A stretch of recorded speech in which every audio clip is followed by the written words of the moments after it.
Volume 3, Chapter 48, Ideology. If the Count of Monte Cristo had lived for a very long time in Parisian society, he would have fully appreciated the value of the step which Monsieur de Villefort had taken. Standing well at court, whether the king regnant was of the elder or younger branch, whether the government was doctrinaire, liberal or conservative, esteemed clever by all, just as we generally esteem those clever who have never experienced a political check, hated by many but warmly protected by others.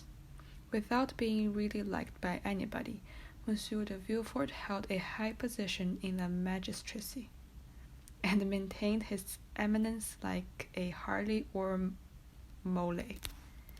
His drawing-room, regenerated by a young wife and a daughter by his first marriage, scarcely 18, was still one of those well-regulated Paris salons where the worship of traditional customs and the observance of rigid etiquette were carefully maintained. A freezing politeness, a strict fidelity to government principles, a profound contempt for theories and theorists, a deep-seated hatred of ideology. These were the elements of private and public life displayed by Monsieur de Villefort. Monsieur de Villefort was not only a magistrate, he was also a diplomatist. His relations with the ancient court, of which he always spoke with dignity and respect, made him respected by the new one, and he knew so many things, that not only was he always carefully considered, but sometimes consulted. Perhaps this would not have been so had it been possible to get rid of Monsieur de Villefort. But, like the feudal barons who rebelled against their sovereign, he dwelt in an impregnable fortress. This fortress was his post as procureur du roi, all the advantages of which he worked out marvelously, and which he would not have resigned, but to be made deputy, and thus have converted neutrality into opposition. Ordinarily, Monsieur de Villefort made and returned very few visits. His wife visited for him, and this was the received thing in the world, where they assigned to the heavy and multifarious occupations of the magistrate that was really only a calculation of pride, a quintessence of aristocracy. In fact, the application of the axiom, pretend to think well of yourself, and the world will think well of you. An axiom 100 times more useful in our society than that of the Greeks. Know thyself, a knowledge for which, in our days, we have substituted the less difficult and more advantageous science of knowing others. For his friends, Monsieur de Villefort was a powerful protector. For his enemies, he was a silent but bitter enemy. For those who were neither the one nor the other, he was a statue of law made man. Haughty air, immovable countenance, look steady and impenetrable, or else insultingly piercing and inquiring. Such was the man for whom 4 revolutions, skillfully piled one on the other, had first constructed and afterward cemented the pedestal on which his fortune was elevated. Monsieur de Villefort had the reputation of being the least curious and the least commonplace man in France. He gave a ball every year, at which he appeared for a quarter of an hour only. That is to say, 45 minutes less than the king is visible at his balls. He was never seen at the theatres, at concerts, or in any place of public resort. Occasionally, but seldom, he played at whist, and then care was taken to select partners worthy of him. Sometimes they were ambassadors, sometimes archbishops, or sometimes a prince or a president, or some dowager duchess. Such was the man whose carriage had just now stopped before the Count of Monte Cristo's door. The valet de chambre announced Monsieur de Villefort at the moment when the Count, leaning over a large table, was tracing on a map the route from St. Petersburg to China. The Procureur du Roi entered with the same grave and measured step he would have employed in entering a court of justice. He was the same man, or rather the completion of the same man, whom we have heretofore seen as a substitute at Marseilles. Nature, following up his principles, had changed nothing for him in the course he had chalked out for himself. From slender he had become meagre. From pale yellow, his deep-set eyes were now hollow, and gold spectacles, as they shielded his eyes, seemed to make a portion of his face. All his costume was black, with the exception of his white cravat, and his funeral appearance was only broken in upon by the slight line of red ribbon, which passed almost imperceptibly through his buttonhole, and which appeared like a streak of blood traced with a pencil. Although master of himself, Monte Cristo scrutinized with irrepressible curiosity the magistrate, whose salute he returned, and who, distrustful by habit, and especially as Monte Cristo was already called a chevalier d'industrie, who had come to try new ground, or some malefactor who had broken his prescribed limits, than a prince of the Holy See, or a sultan of the Arabian Nights. "Sir," said Villefort, in the tone assumed by magistrates in their autocratical periods, and of which they cannot or will not divest themselves in society. "Sir, the signal service which you yesterday rendered to my wife and son has made it a duty for me to offer you my thanks. Allow me, therefore, to discharge this duty, and to express to you all my gratitude." And as he said this, the eye severe of the magistrate had lost nothing of its habitual arrogance.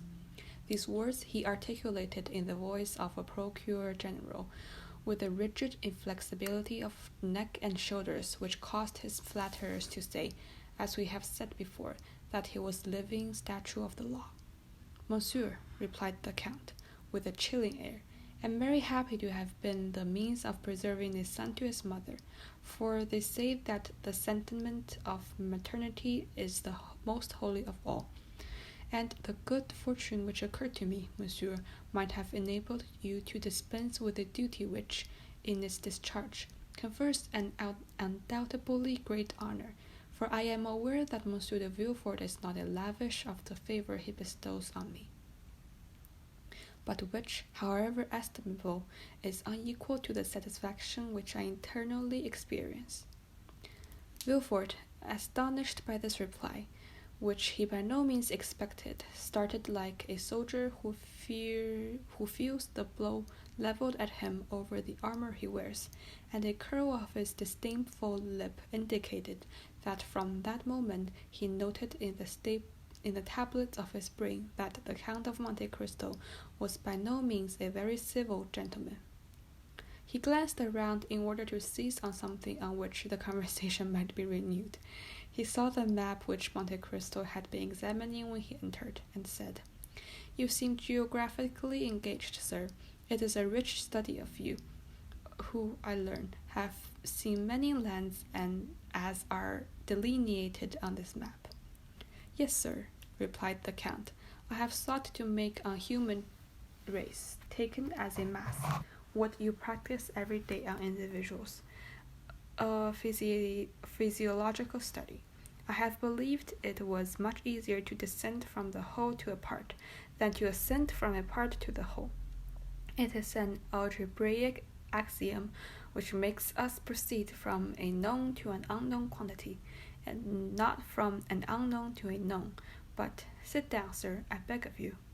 Monte Cristo pointed to a chair, which the Procureur du Roi was obliged to take the trouble to move forward himself, whilst the Count merely fell back into his own, on which he had been kneeling when Villefort entered. Thus the Count was halfway turned toward his visitor, having his back toward the window, his elbow resting on the geographical chart which afforded the subject of the conversation for the moment, a conversation which assumed, as had done those with Danglars and Morcerf, a turn analogous to the persons, if not to the situation. Ah, you philosophize, replied Villefort, after a moment's silence, during which, like a wrestler who encounters a powerful opponent, he took breath. Well, sir, really, if, like you, I had nothing else to do, I should seek a more amusing occupation. Why, in truth, sir, was Monte Cristo's reply, man is but an ugly caterpillar for him who studies him through a solar microscope. But you said, I think, that I had nothing else to do. Now, really, let me ask, sir, have you? Do you believe you have anything else to do? Or, to speak in plain terms, do you really think that what you do deserves being called anything? Villefort's astonishment redoubled at the second thrust so forcefully made by his strange adversary. It was a long time since the magistrate had heard a paradox so strong, or rather, to say the truth more exactly, it was the first time he had ever heard of it. The Procureur du Roi exerted himself to reply. Sir, he responded, you are a stranger, and I believe you say yourself that a portion of your life has been spent in Oriental countries. Thus, then, you are not aware how human justice, so expeditious in barbarous countries, takes with us a prudent and well-studied course. Oh, yes, I do, sir. It is the Pete Claudo of the ancients. I know all that, for it is with the justice of all countries especially that I have occupied myself. It is with the criminal procedure of all nations that I have compared natural justice, and I must say, sir, that it is the law of primitive nations, that is, the law of retaliation, that I have most frequently found to be according to the law of God. If this law were adopted, sir, said the Procureur du Roi, it would greatly simplify our legal codes, and in that case the magistrate would not, as you have observed, have much to do. It may, perhaps, come to this in time, observed Monte Cristo. You know that human inventions march from the complex to the simple, and the simplicity is always perfection. In the meanwhile, continued the magistrate, our codes are in full force with all their contradictory enactments derived from Gallic customs, Roman laws, and Frank usages. The knowledge of all which, you will agree, is not to be acquired without lengthened labor, and it requires a tedious study to acquire this knowledge, and when that is acquired, a strong power of brain is necessary in order to retain it. I agree with you entirely, sir, but all that even you know with respect to the French code, I know not only in reference to that code, but as regards the codes of all nations, the English, Turkish, Japanese, Hindu laws, are as familiar to me as the French laws, and thus I was right when I said to you that relatively, you know that everything is relative, sir, that relatively to what I have done, you have very little to do, but that relatively to all I have learned, you have a great deal to learn. But with what motive have you learned all this? Inquired Villefort, astonished. Monte Cristo smiled. Really, sir, he observed, I see that in spite of the reputation which you have acquired as a superior man, you contemplate everything in the material and vulgar view of society, beginning with men and ending with men. That is to say, in the most restricted, most narrow view which it is possible for human understanding to embrace. Pray, sir, explain yourself, said Villefort, more and more astonished. Really, I do not understand you perfectly. I say, sir, that with the eyes fixed on the social organization of nations, you see only the springs of the machine, and lose the sight of the sublime workman who makes them act. I say that you do not recognize before you and around you any but those placemen whose brevets have been signed by the minister or to the king, and that the men whom God has put above those titulars, ministers, and kings, by giving them a mission to follow out instead of a post to fill, I say that they escape your narrow, limited ken. It is thus that human weakness fails from its debilitated and imperfect organs. Tobias took the angel who restored him to light for an ordinary young man. The nations took Attila, who was doomed to destroy them, for a conqueror merely similar to other conquerors, and it was necessary for both to review their missions, that they might be known and acknowledged. One was compelled to say, I am the angel of the Lord, and the other, I am the hammer of God, in order that the divine essence in both might be revealed. Then, said Villefort, more and more amazed, and really supposing he was speaking to a mystic or a madman, you consider yourself as one of those extraordinary beings whom you have mentioned. And why not? Said Monte Cristo coldly. Your pardon, sir, replied Villefort, quite astounded, but you will excuse me if, when I presented myself to you, I was unaware that I should meet with a person whose knowledge and understanding so far surpass the usual knowledge and understanding of men. It is not usual with us, corrupted riches of civilization, to find gentlemen like yourself, possessors, as you are, of immense fortune. At least, it is said, and I beg you to observe that I do not inquire, but merely repeat. It is not usual, I say, for such privileged and wealthy beings to waste their time in speculations on the state of society, in philosophical reveries, intended at best to console those whom fate has disinherited from the goods of this world. Really, sir, retorted the Count, have you attained the eminent situation in which you are without having admitted, or even without having met with exceptions? And do you never use your eyes, which must have acquired so much finesse and certainty, to divine at a glance the kind of man who has come before you? Should not a magistrate be not merely the best administrator of the law, but the most crafty expounder of the chicanery of his profession, a steel probe to search hearts, a touchstone to try the gold which in each soul is mingled with more or less of alloy?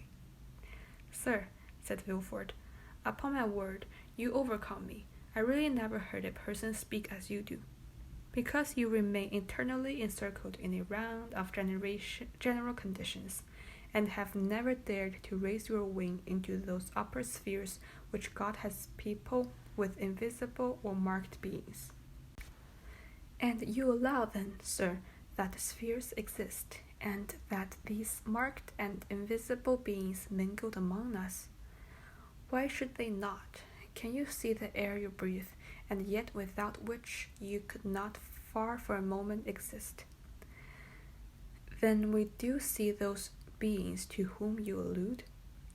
Yes, we do. You see them whenever God pleases to allow them to assume a material form. You touch them, come in contact with them, speak to them, and they reply to you. Ah, said Villefort, smiling, I confess I should like to be warned when one of those beings is in contact with me. You have been served as you desire, monsieur, for you have been warned just now, and I now again warn you. Then you yourself are one of those marked beings? Yes, monsieur, I believe so, for until now no man has found himself in a position similar to mine. The dominions of kings are limited either by mountains or rivers, or a change of manners, or an alternation of language. My kingdom is bounded only by the world, for I am neither an Italian, nor a Frenchman, nor a Hindu, nor an American, nor a Spaniard. I am a cosmopolite. No country can say it saw at my birth. No country can say it saw my birth. God alone knows what country will see me die. I adopt all customs, speak all languages. You believe me to be a Frenchman, for I speak French with the same facility and purity as yourself, when Ali, my Nubian, believes me to be an Arab. Bertuccio, my steward, takes me for a Roman. Haiti, my slave, thinks me a Greek. You may, therefore, comprehend that being of no country, ask no protection from any government, acknowledging no man as my brother, not one of the scruples that arrest the powerful, or the obstacles which paralyze the weak, paralyze or arrest me. I have only 2 adversaries. I will not say 2 conquerors, for with perseverance I subdue even them, though they are time and distance. There is a third, and the most terrible, that is my condition as a mortal being. This alone can stop me in my onward career, and before I have attained the goal at which I aim, for all the rest I have calculated. What men call the chances of fate, namely, ruin, changed circumstances, I have anticipated them all, and if any of these should overtake me, yet they will not overwhelm me. Unless I die, I shall always be what I am, and therefore it is that I utter the things you have never heard, even from the mouth of kings. For kings have need, and other persons have fear of you. For who is there who does not say to himself, in society as incongruously organized as ours, perhaps some day I shall have to do with the Procureur du Roi. But can you not say that too, sir? For the moment you become an inhabitant of France, you are naturally subjected to the French law. I know it, sir, replied Monte Cristo. But when I visit a country, I begin to study, by all means which are available, the men from whom I may have anything to hope or fear, until I know them as well, perhaps better, than they know themselves. It follows from this that the Procureur du Roi, be he who he may, with whom I should have to deal, would assuredly be more embarrassed than I should. That is to say, replied Villefort, with hesitation, that human nature being weak, every man, according to your creed, has committed faults. Faults or crimes, responded Monte Cristo, with an negligent air. And that you alone, amongst the men whom you do not recognize as your brothers, for you have said so, observed Villefort, in a tone that faltered somewhat, you alone are perfect. No, not perfect, was the Count's reply, only impenetrable, that's all.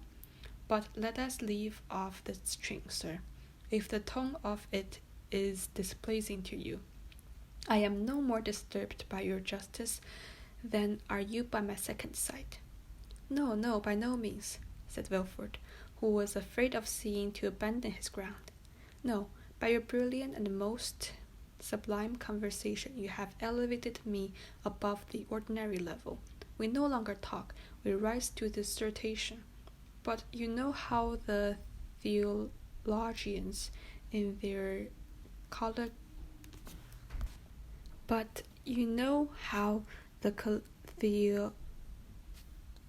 such a hard word. But you know how the theologians in their collegiate chairs and philosophers in their controversies occasionally say cruel truth. Let us suppose for the moment that we are theologizing in a social way, or even philosophically, and I will say to you, rude as it may seem, my brother, you sacrifice greatly to pride.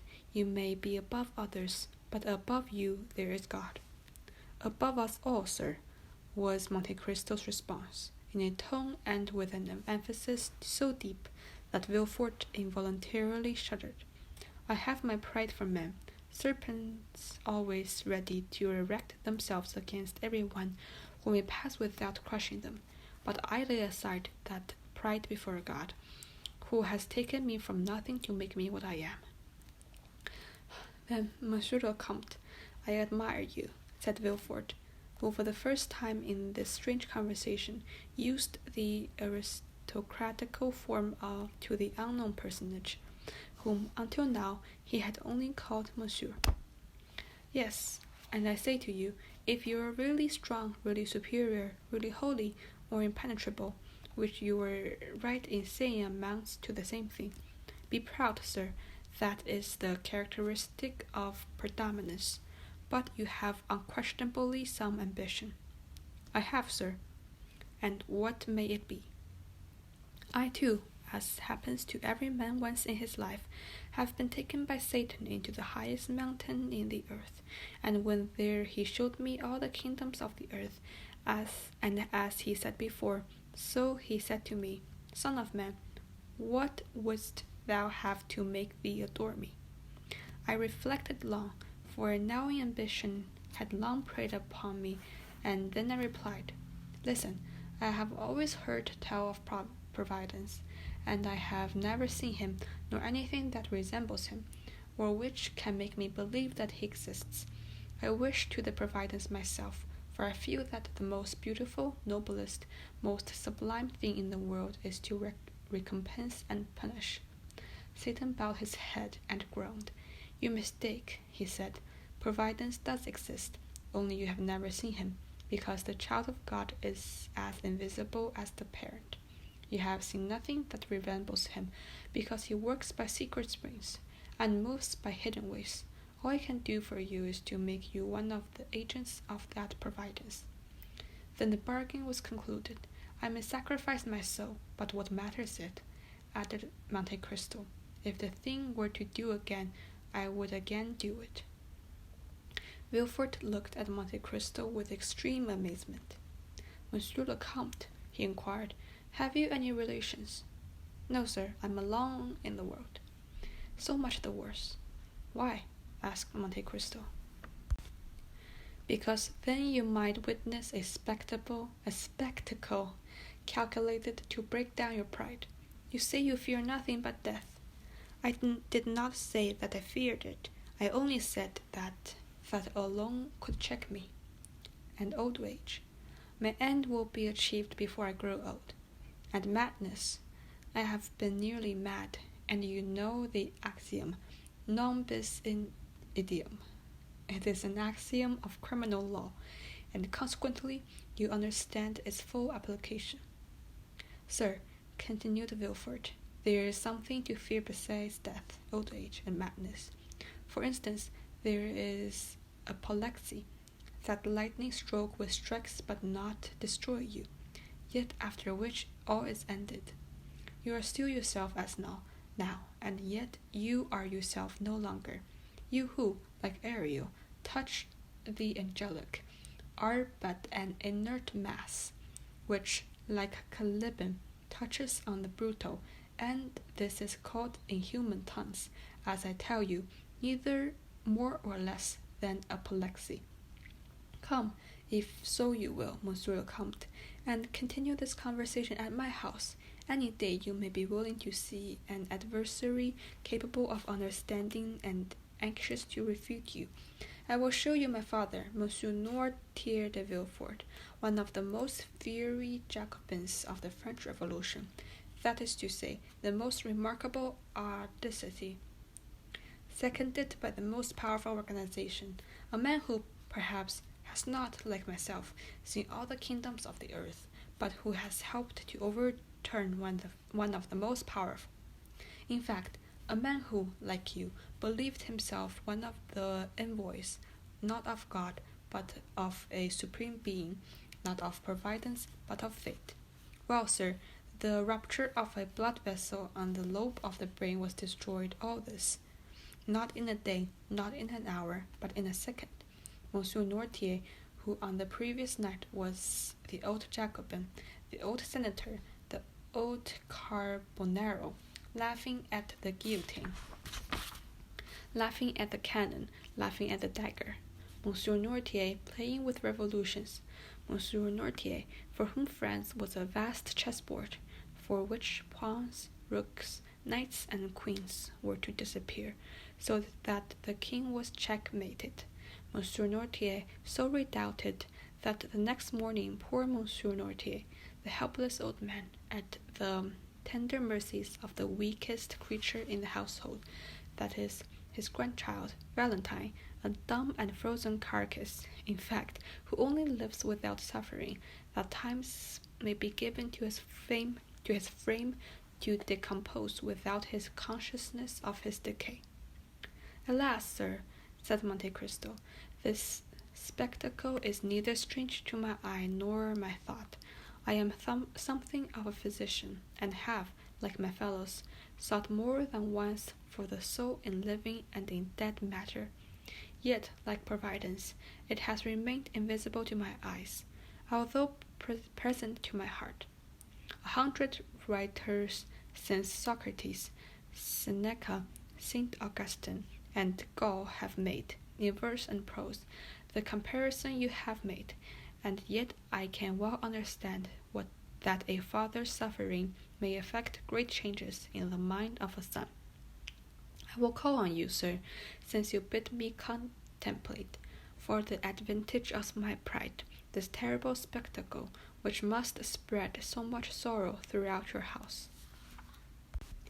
It would have done so unquestionably had not God given me so large a compensation in presence of the old man, who is dragging his way to the tomb, our 2 children just entering into life, Valentine, the daughter of my first wife, Mademoiselle Renée de Saint-Méran, and Edward, the boy whose life you have this day saved.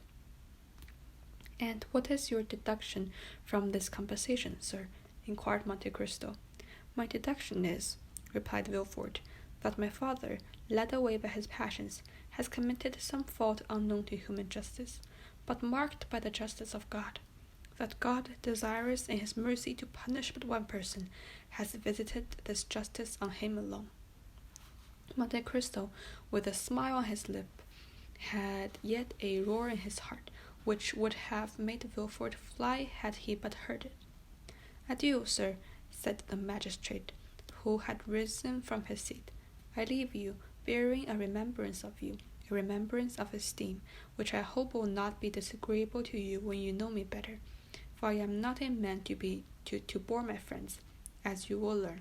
Besides, you have made an eternal friend of Mademoiselle de Villefort. The Count bowed, and contented himself with seeing Villefort to the door of his cabinet, the procureur being escorted to his carriage by 2 footmen, who, on a signal from their master, followed him with every mark of attention. When he had gone, Monte Cristo drew a hard breath from his oppressed bosom, and said, Enough of this poison. Let me now seek the antidote. Then, sounding his bell, he said to Ali, who entered, I am going to visit Madame. Have the carriage ready at 1 o'clock.